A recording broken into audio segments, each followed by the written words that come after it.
নমস্কার বন্ধুরা, কেমন আছেন সবাই? সকলকে স্বাগত জানাই আমার চ্যানেলে। আজ আমি আপনাদের সাথে শেয়ার করব ডিমের এই ভাপা রেসিপি। এই ডিম ভাপার রেসিপি গরম ভাতের সাথে কিন্তু অসাধারণ লাগে খেতে। তো ভিডিওটা প্রথম থেকে শেষ পর্যন্ত দেখবেন, আশা করি ভালো লাগবে আপনাদের। চলুন তাহলে রান্নাটা দেখে নিই। দেখুন বন্ধুরা, আমি এখানে প্রথমে 5টা ডিম নিয়ে নিয়েছি। এখানে ডিমটা আমি আগের থেকে সেদ্ধ করে রেখেছিলাম। ডিমগুলোর গায়ে একটু ছুরি দিয়ে কেটে নেব, যাতে মশলাগুলো ভিতরে যায়, তার জন্য। দেখুন আমার কাটা হয়ে গেছে সব ডিমগুলো। এবার আমি কড়াই গরম করে তেল দিয়ে দিয়েছি, সেখানে আমি ডিমগুলো হালকা একটু ভেজে নেব। খুব বেশি ভাজবো না, হালকা হালকা একটু ভেজে নেব। ডিমগুলো একটু ভেজে নিলে খেতেও ভালো লাগে। তো আমি এখানে দেখুন পরিমাণ মতো লবণ দিয়ে দিয়েছি। লবণ দিয়ে এগুলো হালকা একটু ভেজে নেব।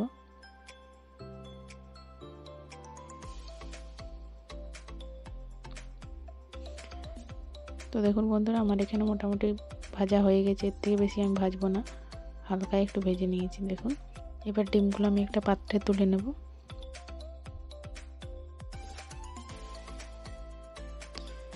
এখানে আমি একটা বাটিতে 3 টেবিল চামচ মতো টক দই নিয়ে নিয়েছি, সেটা খুব ভালোভাবে ফেটিয়ে নেব। দেখুন আমার এখানে ফেটানো হয়ে গেছে দইটা। এবার আমি একটা পেস্ট বানিয়ে নেব। তার জন্য আমি এখানে কালো সরিষা 2 চামচ নিয়ে নিয়েছি এবং 2 চামচ পোস্তদানা নিয়েছি। এখানে আমি 6টা কাঁচা লঙ্কাকে টুকরো করে নিয়ে নিয়েছি। এবার আমি এটাকে খুব ভালোভাবে পেস্ট বানিয়ে নেব। আপনারা চাইলে এটা মিক্সিতেও করতে পারেন এবং শিলে বেটেও করতে পারেন। তো বন্ধুরা দেখুন আমার এখানে পেস্টটা পুরো রেডি হয়ে গেছে। এবার আমি এই পেস্টটা একটা টিফিনের কৌটোতে ঢেলে নেব। তার সাথে সামান্য জল দিয়ে দেবো। এখন আমি এটা কালারটা ভালো হওয়ার জন্য 1 চিমটি মতো হলুদ গুঁড়ো দিয়ে দিয়েছি, আর হাফ চামচ মতো এবং একটু চিনি দিয়েছি। যেহেতু আমি ডিমটা ভাজার সময় লবণ ব্যবহার করেছি, তার জন্য আমি এই মশলাতে আর লবণ দেব না। তাই একটু সামান্য চিনি দিয়েছি মিষ্টি মিষ্টি হওয়ার জন্য এবং স্বাদটা ব্যালেন্স হবে।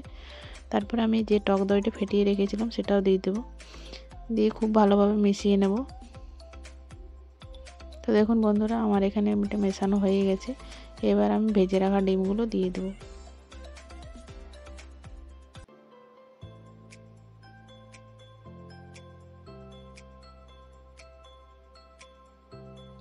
এবার ডিমগুলো দিয়ে খুব ভালোভাবে সব কিছু মিশিয়ে নেব।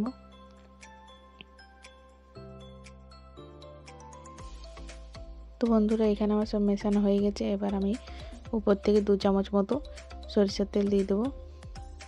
এ থেকে ভাপার গন্ধটা বেশ ভালো লাগে এবং দেখতেও ভালো লাগে, খেতেও অসাধারণ লাগে। তারপর আমি এখানে 3টে কাঁচা লঙ্কাকে চিড়ে দিয়ে দিয়েছি। দিয়ে টিফিন কৌটোর মুখটা বন্ধ করে দিয়ে আমি এখানে কড়াইয়ে জল গরম করে একটা স্ট্যান্ড বসিয়ে তার উপরে টিফিন কৌটোটা দিয়ে ঢাকা দিয়ে আমি এখানে ভাপে হতে দেবো প্রায় 30 মিনিট মতো। এখানে আমি গ্যাসের ফ্লেমটা একদম মিডিয়ামে রেখেছি।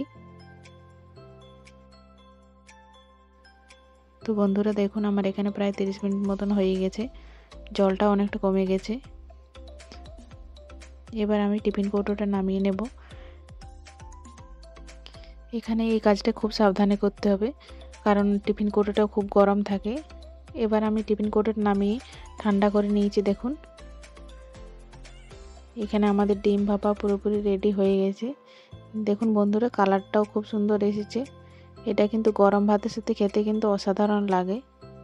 গরম গরম ভাতের সাথে কিন্তু এই ডিম ভাপা গন্ধটাও কিন্তু বেশ সুন্দর লাগে। আপনারা অবশ্যই একবার হলেও বাড়িতে এই রেসিপিটি ট্রাই করে দেখবেন, আশা করি ভালো লাগবে আপনাদের। তো বন্ধুরা, ভিডিওটি ভালো লাগলে অবশ্যই একটি লাইক করবেন এবং চ্যানেলটি সাবস্ক্রাইব করে পাশে থাকবেন, এবং রেসিপিটি কেমন লাগলো ছোট্ট একটা কমেন্ট করে অবশ্যই জানাবেন। তো বন্ধুরা, আবারও দেখা হবে আপনাদের সাথে নতুন কোনো রেসিপি নিয়ে।